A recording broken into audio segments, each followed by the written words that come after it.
Awesome date, March 21st, 2008. Awesome topic, the brawl to end them all. This is the OSMcast.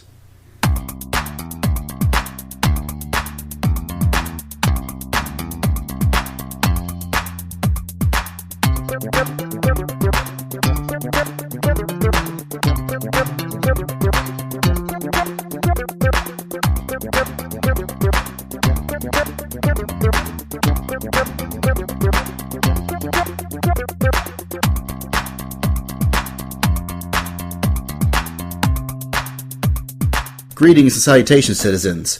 Welcome to the latest episode of the OSMcast, the most awesomest podcast ever that is yet to be released. I'm Basil, and to my left is Eric White. And to my right is... Well, nobody. Nobody. Nobody. It's a two-man crew tonight on the OSMcast, because we're talking about Smash Bros Brawl. Something both me and Eric are very, we've played it a lot. Oh, yeah. And nobody, hasn't. So, we're running this as a dynamic duo. Yeah. Guys only today. Guys only. That's right. So, of manly pursuits in Brawl. I can't grunt like Tim Allen. I'm a total loser at it. But, there you go. There we go. Okay. We're not boring. Now, where to start?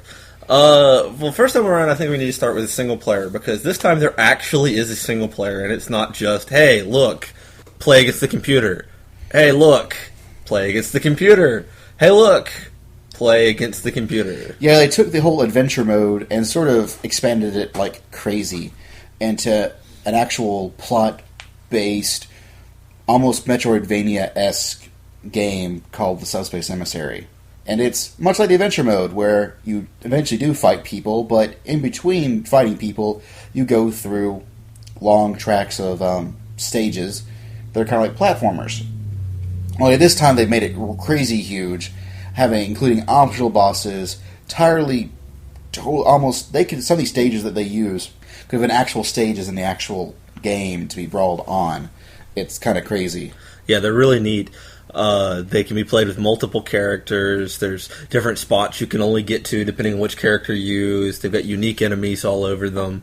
Completely unique worlds. Like you said, kind of Metroidvania, in that you can go through doors to different sections, and you go through one, flip a switch. The actual combat's more of a brawler feel than a platformer feel, obviously, since it's Smash Bros Brawl. That makes a little bit of sense. It's got some truly awesome moments in it. You know, Mario facing off against Link. The first time that DK and Diddy Kong fight that together was really good. It was really good. I didn't think you could make Diddy Kong badass, but they did it. But they did it. I haven't seen a badass moment like that since they threw in Mickey Mouse into Kingdom Hearts. Yeah. Which is kind of funny, because it was written by the same guy, actually. Pikachu powering some sort of transformer and then getting rescued by Samus was really neat. Yeah, it's kind of interesting that the fact is an actual plot. Yeah. Pinned by the guy who did Kingdom Hearts. The major difference is that no one talks. No words, pantomime. With the occasional gruts and Metal Gear. But, and instead of Disney characters, Square characters, they're all Nintendo characters, except for Sonic and Snake. Oddly enough, the plot is more or less Kingdom Hearts. Random guy decides to take over all these random worlds, and instead of trying to find the keys or doorways or whatever they do, they just throw giant bombs filled with subspace and send them into subspace. And then, you've got all the major villains sort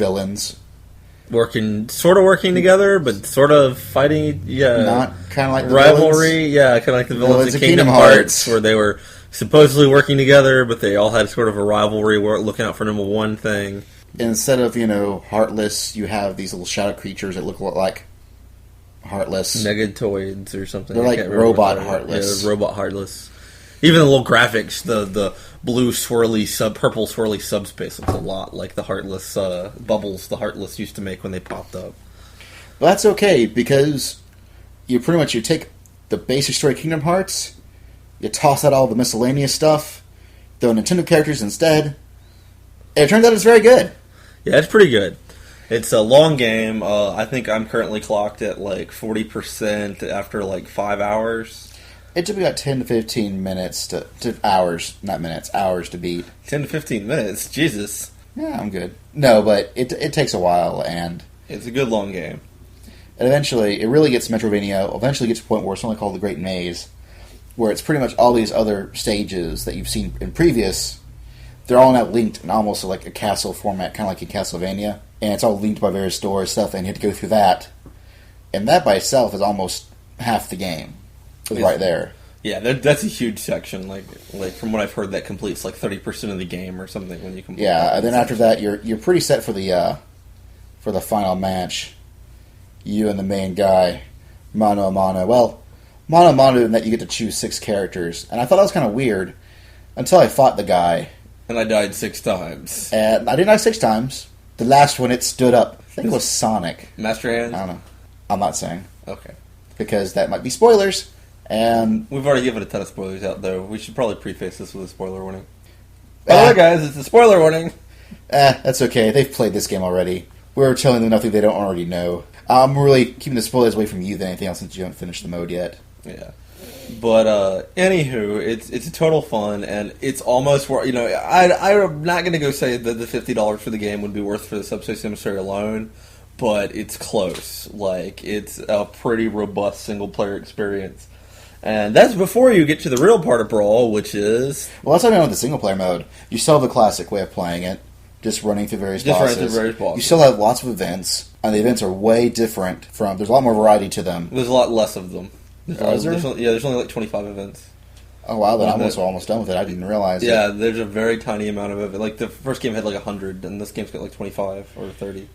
Well, but you still... When you get trophies, you actually have a little shooter game where you actually shoot down the trophies using your coins. Yeah, trophies, stickers, CDs. Lots of collectible crap. Yeah. If you want to collect things, guess what? This is your game. But it's real unobtrusive collectathon. With the exception of trophies, there's nothing you really have to hunt down. I mean, stickers just kind of pop up during matches. CDs can pop up during matches and are found in various parts of the level. You know, the only thing you really got to hunt down is trophies. It's kind of interesting because you can capture them like Pokemon. You can use these little discs that you get in the single player to... Yeah, and Subspace Emissary. To capture them, which is kind of cool. And also kind of hard. It's not exactly easy. Yeah. But... As people said, the real meat of the game is the multiplayer. Which is, of course, always the meat of any Smash Bros. Game. And this game does not disappoint. It's a little bit different from Melee. It's slower. If you've been playing a ton of Melee and you come into Brawl, you will notice the slowdown at first. Now, I don't notice it anymore. I've been playing it for a good week and a half now, and... it just feels normal to me. But I'm sure if I went back to Melee, then it would be like, holy crap, these guys are moving too fast. Yeah, definitely. Much like I heard people had issues with Mario Galaxy, it being too slow. I never noticed it. I think the trick is that while Melee might be Brawl, not Melee, might be slower, it moves at its own pace, and once you're used to that pace, it seems perfectly fine. Yeah, it's definitely got its own speed. It's just if you're used to one... Like a lot of the Mario Galaxy complaints I feel came from people who played either Sony platformers or Microsoft platformers or who had just played Mario 64 while they were waiting for Galaxy to come out. And then they hopped into Galaxy and it's like, whoa, this is different. It's really the contrast is what lets you notice it at all. And after you've only played that for a little while, it'll go away. And what I did, actually, to get used to it was... I was also using the classic controller, which is a perfectly fine way to play, but it's not the GameCube controller. And if you're going into this, to blind, then use the GameCube controller if you've got it. It's definitely the easiest way to get back into the game quickly. Definitely the best way to control the game, in my opinion. I think the classic controller is just as good. I started playing Subspace Emissary mode with it. And by the time I was done, I was perfectly fine with the classic controller. And now, actually, the game controller actually feels weird and doesn't feel right anymore. I can still play it, but it doesn't feel like it's right like the classic controller does. But what you should not use is the remote plus nunchuck. Yeah, forget both those. Those are for wusses. They're terrible. And if you listen to this podcast, you better not be no wuss, or we'll have to come online and smash you to pieces. Darn right. Did I mention this game is online? Oh, this yeah. This game has online. This game is online. Finally, Nintendo this generation is getting online on a lot of the stuff that we've been begging for online for ages. In this case, Smash Bros. And, of course, we'll talk about that whenever it comes out. But Mario Kart are both online for the Wii. And Smash's online is pretty good. It's pretty limited in its mode when you play with people that you don't know. But there's two modes. Two modes. With friends, without friends. Without friends, you're pretty much playing with time matches. Time matches. 2-minute time matches. You can't limit the number of people. If 4 people want to play, 4 people are going to play. So it's a little bit limited. And then with friends, I think has a few more options. It has a lot more options. It pretty much has all the options you would expect in Smash Brothers. You can choose, coin mode, stock mode, time mode. You play stock on with friends? I didn't know you could play stock with friends. You play stock with friends. Pretty much all the options you would normally have with friends at home, you have friends online. I think you play coin. I know you can play stock. I know you can play timed. I know you can choose your items. Yeah, choosing items is a big thing, especially with a couple of the broken items in this game. They're not broken, they're just extra fun. But he's probably referring to 2 things. Well, I would say balls. 3. The first one is the, was it Avalanche? What is it? The Kirby thing? Oh, yeah. Dragoon. No, the Dragoon. Yeah. Kirby's Avalanche was a puzzle game. But it's the Dragoon. It's from Kirby's Air Ride. It comes in 3 pieces. If you hit all those pieces, a little cursor comes up on the screen. If you time it right, you can hit another person, instant KO. Yeah, instant KO. They're done. Yeah, it's over. And then there's a Smash Ball, where everyone can race and try to get it. You have to hit it in order to activate it. And then once you activate it, you can activate your character's final smash. Every character has things are different. Except for if you're Fox or Falco or Wolf. But then you get the Landmaster. Then you're all Landmaster. But everyone's got something different. For example, Peach puts everyone to sleep, and a bunch of Peaches come out. They can give you back health. Luigi's is the creepiest thing in the world, where he sort of gives this wild gypsy dance. And does damage. It does damage, and it slows you down, and Luigi's creepy. Mario's a giant fireball. Link does a bunch of sword slashes. They're tailored to the character, but the problem with them is that some of them are not so good. To mine Meta Knights, if you don't actually manage to hit somebody, Mars and Lynx are both good if you hit somebody. They're very hard to target. Whereas some people's, like Lucas's Psystorm, Lucas's Psystorm, Bowser's Giga Bowser, they fill up the whole screen. They hit everybody. End of day, where Olimar just launches himself into the air in a spaceship, and everyone else gets eaten by animals. There's a few of them that are just a little broken, so I wouldn't recommend them if you're doing any kind of serious competition. But they're neat to use and just fun play with your friends. And when you're doing 4 players, they can create great chaotic distractions. And they also do. Miami Club just ran a tournament this past Saturday. Yohas! They're show pleasers. Everyone started freaking out when they would see a Smash Ball, and there'd be lots of hooting and hollering. If someone actually pulled off a final smash. Because also you got 4 people, you can be knocked out of the final smash if you don't have a chance to activate it soon enough. Yeah, when you hit the smash ball, you get all glowy and the screen goes dark. But if someone manages to smash you hard enough before you activate your ability, the smash ball will be knocked out of you and you have it all to do over again. So, like I said, they're pretty controversial. I wouldn't use them in any kind of tournaments or whatever, but they're fun to do when it's just a group of your friends hanging around. They can turn the game in an instant. They really can. Yeah. It can go from you're in last to you're in first because of them. But thankfully, it's not quite as broken as the rubber banding is in, say, most Mario Karts. Oh, yeah. It's nothing like rubber banding in Mario Karts. It's just a big, powerful item. Although, speaking of Mario Kart, they just killed snaking. They just killed snaking. They killed snaking. Announced they killed snaking in Mario Kart. Which everyone who likes snaking is now pitching a fit. The rest of us who hate snaking are now parading in the streets. Bye, snaking. Yay, yay, yay. Now, an awesome snake is Solid Snake. Solid Snake. Who is one of the new characters at Smash Brothers. Wish we would have gotten more third-party characters, but we did get 2 really, really awesome ones in Snake and Sonic. I got Snake and I don't care about anything else. I didn't need Sonic. I was fine with Snake. Okay, I would have liked Bomberman, but that's okay. Mega Man. There's a lot of really good new characters. Snake, Sonic, Olimar. Olimar's fun. He's really interesting. You use Pikmin, obviously, to fight. Olimar's the main character from Pikmin, if nobody knows. And the different Pikmin have different properties, which means your smashes do different things depending on which Pikmin Olimar has picked up and is using at the time. And you can actually control the order of the Pikmin, so you can decide that, but it takes a little bit of juggling. But if you can do that, you can own. I learned this hard way. Where I thought I had a match in the bag, then Eric goes, no, black Pikmin, yeah, and I and me at like 50% health suddenly is knocked off screen and gone. Yeah, ultra damage Pikmin. And I was like, what the heck? He was like, I use a black Pikmin. This guy on his F a final smash in the final moments. Final Smash, Kid Icarus, Final Smash, over and over. Icarus is another fun character. Kid Icarus makes me want a Kid Icarus Wii video game. His name's like, Pit. Whatever. Pit. You can tell how hardcore I am. Pit makes me want a Wii video game, not based off the Captain N video cartoon. Preferably, I don't know, people are like, we should have it developed by Factor 5. And I'm like, I don't know. They couldn't handle motion control last time somebody tried with them, which makes them think they'll handle motion control this time. Well, you do know they're making a Wii game right now. What are they making? Do we not know? We don't know yet. Okay. But they're after the debacle that is Lair, which is the biggest flop since Blinks. Anyways, Blinks. Factor 5 decided, well, okay, run back to Nintendo now. Yeah, we're going to Nintendo again. It's probably on Hoth. Like, yeah, probably. It's Pit on Hoth, you know.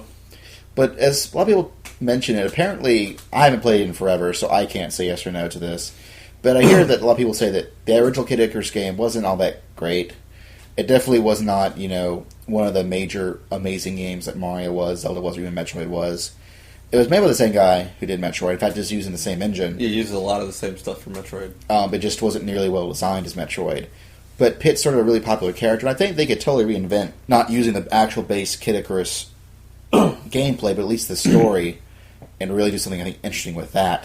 At least I would hope they could do something interesting with that. Do a good Knights, basically. Let's get a Knights better than Journey into Dreams using Nintendo characters. That would be cool, especially this would no longer be made by Sega, who can't be trusted with their own Who can't be trusted franchises. with ever. Sonic proves this, because Sonic in this game is great. He's amazing. He's treated perfectly, and he's treated way better than Sega has ever done in the past 10 years. Yeah, let's talk about that for a second. Let's talk about the fact that Sonic is better when done by Nintendo than he has been in the last, 5 iterations by Sega. And don't worry, we're going to prove this right when the BioWare DS Sonic RPG comes out. Yes, Sonic RPG. We roll with that. You see what I did there? We roll with that. Sonic rolls. I'm topical and witty. Anyways, so yeah, Sonic's cool, Snake's cool, Meta Knight's cool. Meta Knight, yeah, Meta King Knight's Dedede's actually really cool. And apparently really effective, as I've learned the hard way online. Yeah, King Dedede can be a real bitch. He's the strongest character, I think, in the game. He has the strongest Smash, second only apparently by Snake's Smash. But that would make sense, because Snake's Smash is really strong, but takes like a 2-second warm-up time for it to actually activate. So you have to time it really, really well, or else they're going to kick you in the face and you'll feel bad. And that brings us to something that's really nice in this game, is that the heavy characters have a shot. I don't know if anybody here played Melee, at all, ever, out there in Internet land, but you might have noticed that slow characters kind of sucked. And Fox only, no items, Final Destination. Final Destination, no items, Fox only.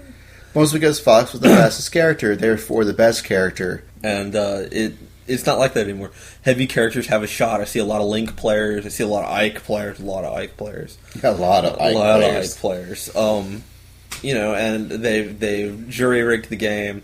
The game's kind of interesting also in that it's more ground-based than Melee was. Melee was a very jump, attack from the air game.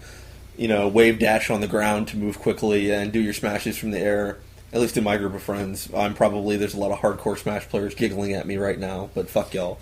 And because your wave dashing days are over. Wave dashing days are done, guys. Bam. Boom. Owned. Anywho. So it's much more of a ground-based game, which is kind of interesting. It's kind of fun. It kind of screwed my game a little bit, but... But don't worry, he's got it back. Yeah, I'm learning it again. He's got it back. I use a Wii. Anyways. Choco here is just a little bitter. Basil here is just a little bitter because we were just playing some rounds, and when the first game first came out, he had played a bunch, so he was kicking my ass, and I wasn't really kicking his ass, but I was definitely beating him several times. Usually with Luigi, but that was his best character last game. Luigi hasn't changed at all. That's awesome. Sadly, my favorite character from Melee, Peach, has sort of been, in some ways, have been upgraded, some ways have been downgraded. Her down smash is not nearly as good as it used to be. Oh, everybody's down. Like there's a smash that I haven't seen anybody online talk about it, but the down sweeping smashes that the characters used to do from side to side have all been nerfed for the old characters, and the new characters all have interesting ones. For example, Squirtle's, rather than doing to the left and right, does to the left and right up.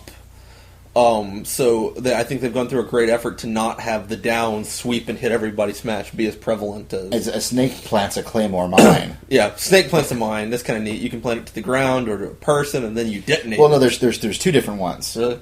A down smash is a claymore, which is just a trip based. Like you go by it, you get hit. Or your down B, you lay down a thing of C4, which you can then remote activate wherever you're on the stage. Or you could throw a grenade, which will activate after a few seconds. Or you can use a forward B, which is the Stinger missile, which you can actually control, which is actually his smash that way. Snake is the Link of bombs. He's has a ton of range tricks. Yeah. Just like Link has boomerang, bow and arrow, bomb, hook shot. Snake is very much a master of long range weaponry and explosives. Just kind of makes him an interesting character. Too slow for me. And I'm working on him. I want him to be my main. I have a feeling Pit's going to be my new main, but I want Snake to be my main. And if you haven't tried it yet, go to Shadow Moses Island, take Snake and some other character, recommended training mode, then on the taunt button, hit up, down, up. If you do it fast enough, you'll get a really, really neat codec conversations of all the main characters, which is great. Or just YouTube it. You get a different one. There's a lot of stuff like that in the game. You get a different one for each time. There's secret taunts like there used to be. There's a Star Fox secret taunt again. There's a secret accidental codec taunt where Snake accidentally talks to Slippy on the codec. That's pretty goofy. A lot of cool stuff in the game. Oh, soundtrack. We haven't even talked about what I think is the best part of the game. How many songs? 310? It's like 3 gigs worth of music. Just incredible soundtrack. They had to dual layer this DVD just to add in the music. Just for the music. Just a beautiful soundtrack. There's like dozens of songs from every game. Tons of Sonic songs, tons of Snake songs, tons of Mario, Link, and a lot Kirby. of them are like rearranged, remixed tracks. The director Sakurai was really big on music this time, and he actually got a lot of the really big gaming composers in gaming to rearrange tracks. Some of them were their tracks, some of them were other people's tracks, but overall, it's just an amazing compilation of music. Amazing soundtrack. Like, I don't know if there's a soundtrack out in Japan. I'm sure there will be, and if they don't bring it to America, I will be importing that sucker for as soon as it hits. I don't know if the soundtrack will be able to include everything. I mean, I'm serious. There's over 3 gigs worth of music. And well, I'm sure it would be a big set thing. I mean, it would be a giant I don't know about copyright issues. Well, probably if they've got it for Smash, they can probably put something out. Usually game copyrights and music copyrights are 2 separate things. Well, we'll see. If at all possible, I'm sure someone will eventually create a torrent at the very least. Oh, they already have. That's not everything. a problem. Yeah, but I will be getting this soundtrack. It's wonderful. And even the actual new Smash tunes are great. Just great stuff. Sometimes I wish they would put this much effort into music into their other games. Well, maybe it's the way to feature. Mario Galaxy had a really great soundtrack. Mario Galaxy had a good soundtrack. We all were expecting, the stupid MIDI crap that we've been getting from Nintendo for a while, but now we get a full orchestral styled, soundtrack, and man, that helped make Mario Galaxy for me. Yeah, I'm hoping Kirby and Mario Kart will both have some rockin' tunes, and Mario Kart especially. I would love them to actually really pull off a good orchestrated type stuff like Zelda. Yeah, whenever they get around to making a real Wii Zelda and not a port GameCube Zelda, I'd really love to see what they do for Which we'll see, because apparently a few days ago, Reggie let slip that they plan on announcing the next big game at E3. Really? And it's going to be their next big showstopper. So probably not Zelda then, do you think? Well, they just did Mario. I mean, it could be anything. It could be a new IP. It could be a new IP. It could be Kid Icarus. It could be Pikmin 2 for all Pikmin 3 for all we know. Pikmin. But Elabits has convinced me that a Pikmin Wii game needs to be. There should definitely be a Pikmin Wii game. I mean, it's the freaking point and click setup is perfect for Pikmin. I'm surprised they haven't announced it already. I'd love to see a Chibi Robo for the Wii. Yeah, I need to play that for DS. I've got it. I just need to play it. As do I. But I've almost beat Persona 3. Yeah! I just got to the bad ending. But even for a bad ending, it's very cheerful. And so that was interesting. Can you tell we play a lot of video games here at the OSMcast? I think you can. I don't want this to be a video game podcast, but our last one was a video game. This was a video game. Probably next one's a video game. But after that, I think we'll move on. Harry Dresden will be after that, right?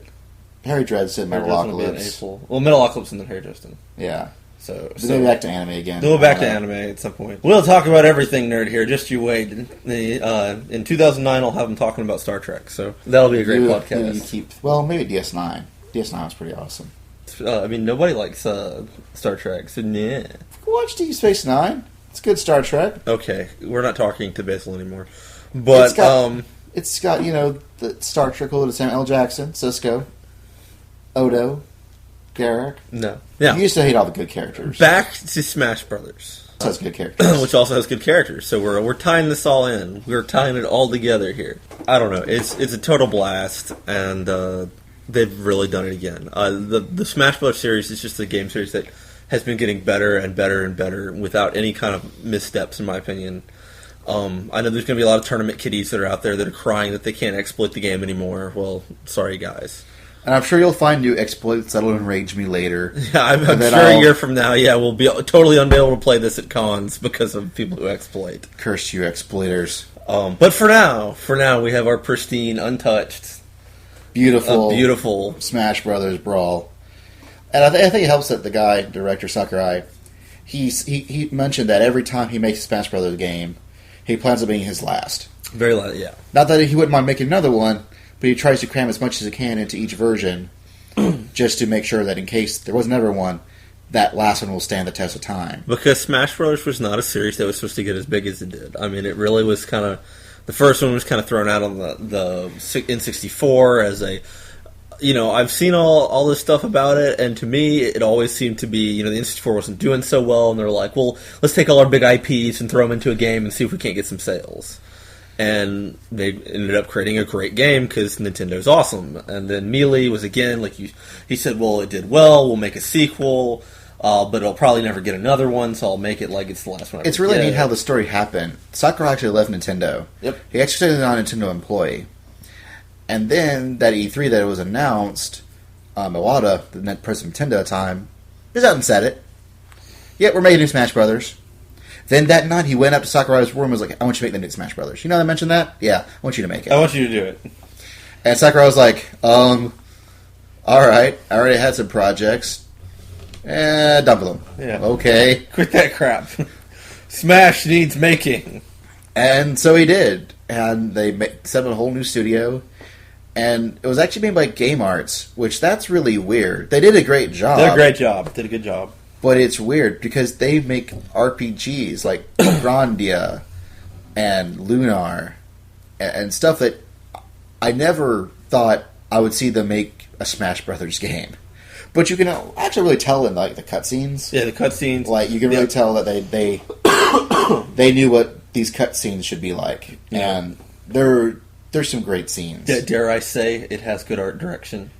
Dare I say the time where Sheik and Fox are about to really, really, really duke it out, and then Peach stops them and lets them have tea instead is just a great moment. Because then they go like, "Oh, it's not fun. Let's drink tea." Oh, still, the Diddy Kong Donkey Kong is the best scene that at least that I've encountered yet in the game. Or Lucario finding Snake. I haven't seen Lucario yet. Oh yeah, spoilers, guys. Spoilers. But I think that's about it for Smash Brothers.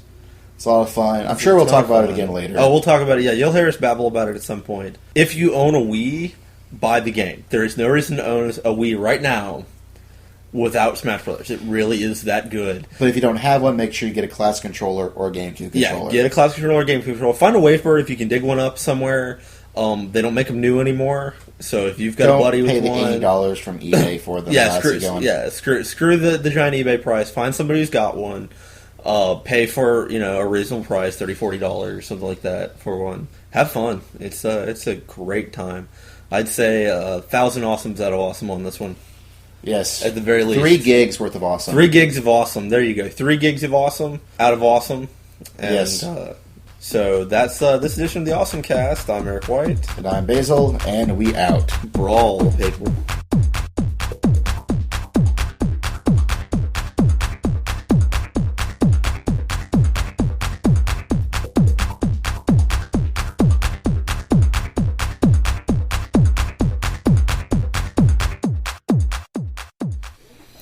This has been the OSMcast.